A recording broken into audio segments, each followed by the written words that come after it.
মানুষের গোয়েন্দাগিরি করো না। ওয়ালা তাজাসসু, কোরআনের শব্দ এটা। আল্লাহ বলেন মানুষের গোয়েন্দাগিরি করো না। একটা পৃথিবীর ভিতর মহা ভাইরাস, এই ভাইরাস যদি আমাদেরকে আক্রান্ত করে একেবারে আমার চরিত্রকে একেবারে এত নিচে নামিয়ে দিবে, সমাজের নাই আপনি কোন এই আল্লাহর জমিনের যত সৃষ্টি হয়েছে পশু প্রাণী থেকে নিয়ে শুরু করে গাছপালা পর্যন্ত কোন মাখলুকের কাছে আপনার বিন্দু পরিমাণ সম্মান থাকবে না। সবাই আপনার জন্য অভিশাপ দেবে, সবাই আপনার জন্য তত্ত্ব করবে। যদি গোয়েন্দাগিরির স্বভাব, যদি চরিত্র, যদি ক্যারেক্টার যদি আপনার ভিতর প্রবেশ করে, এই রোগ যদি ঢুকে যায়, অবশ্যই আল্লাহর কাছে তওবা করে ফিরে আসতে হবে। আল্লাহ, আমার ভিতর গোয়েন্দাগিরি রোগ ঢুকে গেছে। মানুষ কি করে, অমুকের বউ কি করে, অমুকের সন্তান কি করে, অমুকের মেয়ে কি করে, অমুকের মেয়ের কি দোষ আছে, তার কি দোষ আছে, এই যে দোষ নিয়ে একটা গোয়েন্দাগিরি, একটা অনুসন্ধান তথ্য চালানো। তো আমি বুঝতে পারলাম না, পুরো সমাজের দায়িত্ব দিয়ে আপনাকে পাঠানো হয়েছে। আপনি কি নবী, আপনি কি ওলি, আপনি কি দরবেশ, আপনি আল্লাহর কোন প্রিয় বান্দা? আপনি তো সেই মানুষ যে দাঁড়িয়ে পেশাব করেন, আপনি তো সেই মানুষ যে এখনো বাম হাতে চা খান, আপনি তো সেই মানুষ যে এখনো খাবার শুরুতে বিসমিল্লাহ পড়েন না, আপনি তো সেই মানুষ যে নবীর সুন্নাহ অনুযায়ী দস্তরখান বেঁচে খাবার খান না, আপনি তো সেই মানুষ যে খাবার পরে প্লেটটা চেটেও খেতে পারেন না, আপনি তো সেই মানুষ যে এখনো আপনি নামাজে ঠিক মতো আসতে পারেন না, আপনি তো সেই মানুষ যে আপনি সুদ খান, আপনি তো সেই মানুষ যে মানুষের জমি অবৈধভাবে জোর করে শক্তি দেখে টাকা দেখিয়ে ক্ষমতার বলে আপনি জোর দখল করে খান। আপনি সেই মানুষ হয়ে আরেকজনের দোষ দিয়ে আপনি কিভাবে আপনি গোয়েন্দারি করেন, আমার বুঝে আসে না।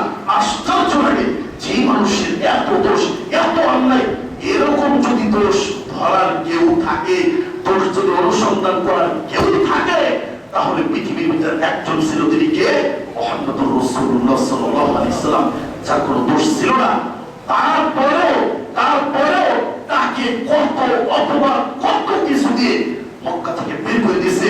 তার স্ত্রী, আল্লাহুম্মা বা'id বাইনি ওয়া বাইনা খাতায়ায়া, আল্লাহ আপনি আমার পাপের মাঝে বিশাল বড় ব্যবধান সৃষ্টি করে দেন, মানে আমি যেন আমার পাপকে না দেখতে পাই। কারণ পাপ যখনই আমার সামনে চলে আসবে, ওই পাপই তো আমাকে ধাক্কা দিয়ে জাহান্নামে ঢুকিয়ে দেবে। অতএব আমার কাছ থেকে পাপকে আপনি দূরে সরাই দেন। পাপকে আমি দেখতে চাই না। দুনিয়াতে এই পাপ আমরা অর্জন করেছি, সব আমরা দেখতে পাবো। প্রিয় ভাইরা আমার, এই সেন্টার হলো বিধি। আল্লাহ রাব্বুল আলামিন কোরআনের ভিতরে বলছেন, ইয়া আইয়ুহাল্লাযীনা আমানু তাজতানিবু কাসীরাম মিনাজ যন্ন, হে ঈমানদারেরা, তোমরা অধিকাংশ সন্দেহ, ধারণা মানুষের প্রতি সুধারণা করবে, মানুষের প্রতি খারাপ ধারণা থেকে, সন্দেহ থেকে তোমরা বেঁচে থাকো। কেন আল্লাহ বলেছে, ইন্না বা'দাজ যন্নি ইসমু, তোমরা আলিমুল গায়ব জানো না, তোমরা গায়বের খবর জানো না।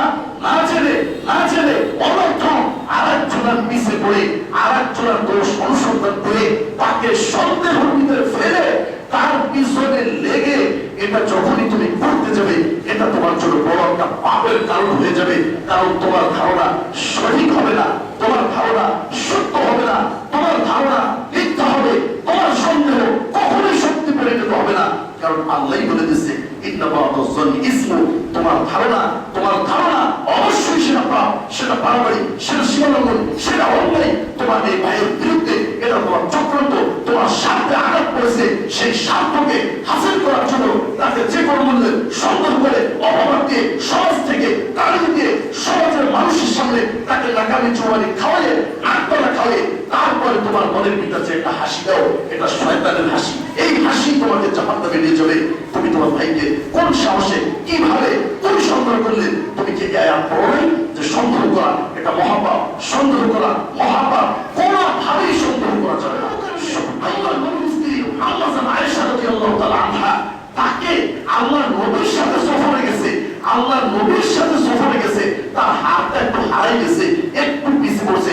তারপর মক্কার কাফেররা, বেঈমানরা এত পবিত্র আয়েশা রাদিয়াল্লাহু তাআলা আনহা, তাকেও অপবাদ দিতে ভুল করে নাই। আল্লাহ নবীর স্ত্রী আবু বকরকে জীবিত আছে বাবা, স্বামী জীবিত আছে, কিচ্ছু বলতে পারে নাই। অপবাদ দিয়ে মক্কা তোলপাড় করে ফেলছে। আয়েশা এরকম পিছে থেকে গেছে, না জানি কি যেন কি করছে। এই যে গোয়েন্দাগিরি শুরু করলো, আল্লাহ রাব্বুল আলামিন কোরআনের আয়াত নাজিল করে, কোরআনের আয়াত নাজিল করে আল্লাহ নবীর স্ত্রীকে পবিত্র ঘোষণা করছে, আবু বকরের মেয়েকে পবিত্র ঘোষণা করছে। না, সে অন্যায় করতে পারে না। অতএব তোমাদের ধারণা মিথ্যা।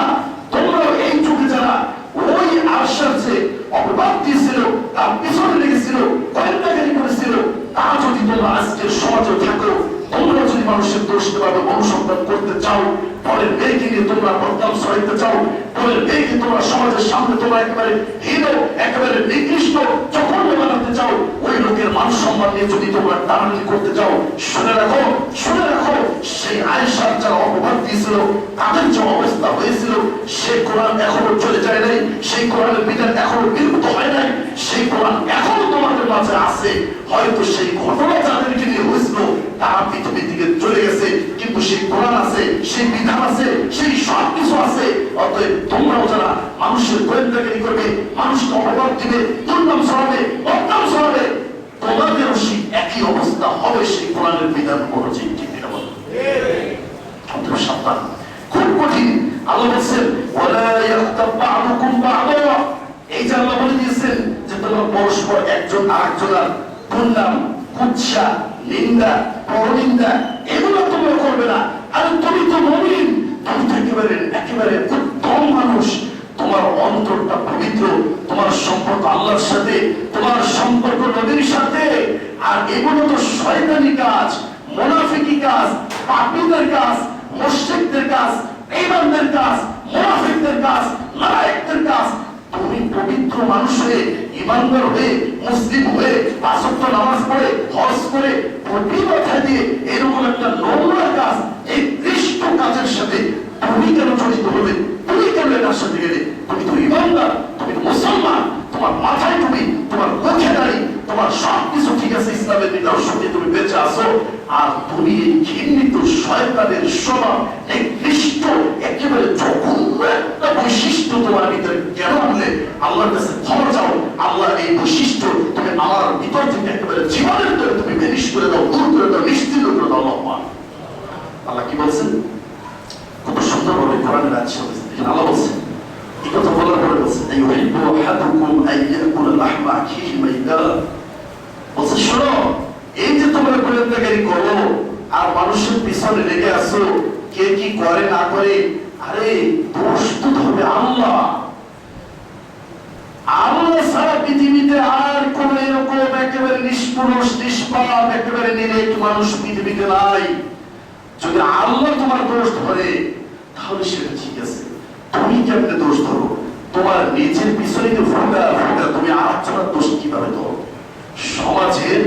সমাজের প্রত্যেকটা সমাজের, শুধু বাংলাদেশ নয়, সারা বিশ্বের সমস্ত সমাজ ব্যবস্থা কি হয়ে গেছে, হ্যাঁ, যেই মানুষগুলোর শরীরে ময়লা, দুর্গন্ধ, গোসল করে না, শরীরের ভিতর পোকা ধরে গেছে, 100 বছর সাবান নেয় না, গোসল করে না, তার শরীর অপবিত্র, তার মুখ অপবিত্র, তার খাবার নাপাক হারাম, এই অপবিত্র, এই নিম্ন শ্রেণীর মানুষগুলোই আবার আরেকজনের বিচার করে যে অপরাধ করছে, যার শরীরে কাদা লেগে গেছে, সে আবার আরেক কাদা লাগালে বিচার করে। কিভাবে? ঠিক না বলে এই বিচারক কে?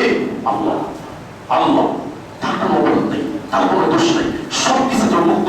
মক্কার কাফেররা বলতো কি যে আল্লাহর সন্তান আছে, আল্লাহ বিবাহ করেছে। খ্রিস্টানরা কি বলতো? বলতো কি যে আল্লাহ, আমরা হলাম আল্লাহর কি, ইহুদি খ্রিস্টানরা বলতো আমরা আল্লাহর প্রিয় পাত্র, আমরা আল্লাহর সন্তান, আল্লাহ আমাদেরকে শাস্তি দিবে না।